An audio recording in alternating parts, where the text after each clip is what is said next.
Leo Kenya imelala katika huzuni. Mchana wa Jumatatu tarehe 10 Novemba mwaka 2025, sauti tuliyoizoea kwenye maombi, kwenye studio na kwenye nyoyo zetu, Betty Bayo, imenyamaza milele. Mwanamuziki wa Injili ambaye alitufundisha kuvumilia hadi saa ya 11 alifariki dunia akiwa katika hospitali ya kitaifa ya Kenyatta. Hii ni baada ya kupambana kimya kimya na ugonjwa wa saratani ya damu, wenyewe mnaita leukemia. Familia yake imethibitisha kifo hicho saa chache baadaye, wakisema tumehuzunika, lakini tunaamini alimaliza mbio zake kwa imani. National Hospital, privately. His spouse, father of the children, family, and friends with Bayo. Kenya nzima imetikiswa, waimbaji wenzake, wahubiri, mashabiki wote wakituma ujumbe mmoja: pumzika kwa amani, sauti ya rehema. Kila wimbo wa Betty Bayo ulikuwa kama sala. Alijenga jina lake si kwa soko bali kwa ibada. Alikuwa miongoni mwa sauti chache za Injili zilizoguza roho na kutoa tumaini kwa waliovunjika moyo. Alitumia lugha ya Kikuyu, Kiswahili na Kiingereza, akibeba ujumbe wa uhai, wa maombi na wa kusameheana. Lakini hata kwenye mwanga wa jukwaa kulikuwepo giza nyuma ya pazia yake. Ni kweli kwamba moyo wa Betty Bayo ulijua kuimba, lakini pia ulijua kuumia. Wengi walijua hadithi ya mapenzi kati ya Betty Bayo na mchungaji Victor Kanyari, hadithi iliyojawa na matumaini, lakini ikaishia katika maumivu. Walikutana mwaka 2011, mapenzi yakachukua kiasi isiyoeleweka. Baada ya wiki 3 za urafiki, Betty Bayo alihamia kwake, wakaanza maisha bila ndoa rasmi, wakijaliwa watoto wawili.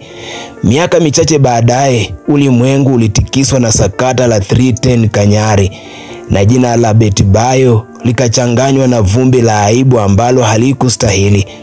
Katika mahojiano, Betty alisema kwa uchungu kwamba nilihamia kwa mtu ambaye hata majina yake yote sikuyajua.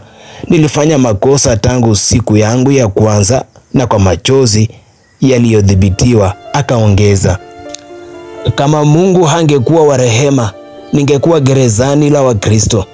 Kanyari naye baadaye alikiri akasema, Betty alikuwa mwanamke bora niliyewahi kumpata, lakini tulikuwa wachanga sana. Mapenzi yao yakayeyuka, lakini watoto wakabaki kuwa kiungo cha milele. Hapo ndipo Betty Bayo alijifunza kwamba sio kila upendo wa haraka ni wa kweli, na si kila anayekuita mama mchungaji anakusalia kwa maombi. Akatoka katika kivuli hicho akiwa mnyenyekevu, mwenye hekima na mkomavu. Akasema tena kwa imani, ninachokosa kwenye mapenzi nitapata kwa Mwenyezi Mungu. Acute mild cancer, that is in pain. But she was suffering from excess bleeding.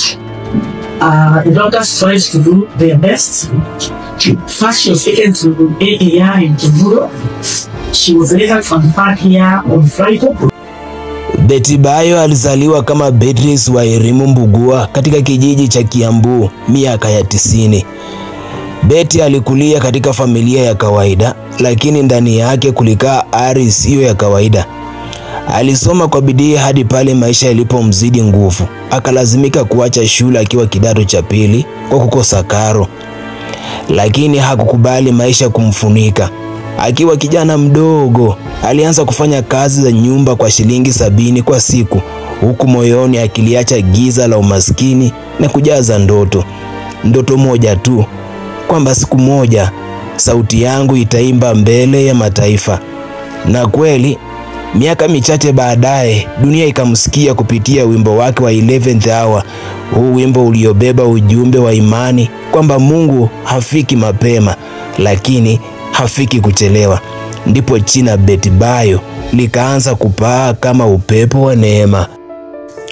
Lakini hata baada ya ndoa yake kuvunjika, Betty Bayo hakubaki kwenye udongo wa huzuni.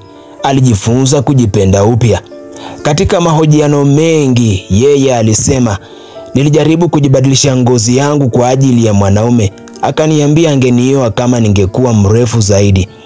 Ni maneno ya huzuni, lakini pia ya ufahamu. Kisha akajitazama kwenye kioo akasema, sasa najua mimi ni nani. Sihitaji kubadilika ili nipendwe, bali kupendwa kama nilivyo. Alipata upendo mpya, akajenga familia mpya, akalea watoto wake kwa furaha na hekima. Hapo ndipo Betty Bayo akaanza sura mpya ya maisha, sura ya kuponya, ya kusamehe na ya kujitambua. Sasa leo Betty Bayo ameiaga dunia, ameiacha Kenya ikiwa kwenye huzuni. Kifo chake kimetufundisha kitu kimoja, kwamba maisha ni kama wimbo, hayadumu lakini yanaacha sauti. Betty alitoka duniani akiwa ameacha maneno ya matumaini, nyimbo za maombi na urithi wa roho iliyoamini hadi mwisho. Watoto wake watakuwa wakijua kwamba mama yao hakuwa tu mwimbaji, alikuwa msafiri wa imani. Imani, msafiri aliyepitia maumivu lakini hakuyabeba kama mzigo. Leo sauti yake inabaki hewani ikitutajia usikate tamaa hata kwenye saa ya 11. Leo kikosi cha Historia Fiche TV kinasema, pumzika kwa amani Betty Bayo. Ulipigana vita nzuri, uliimba kwa roho, ulitufundisha kusamehe na kuvumilia.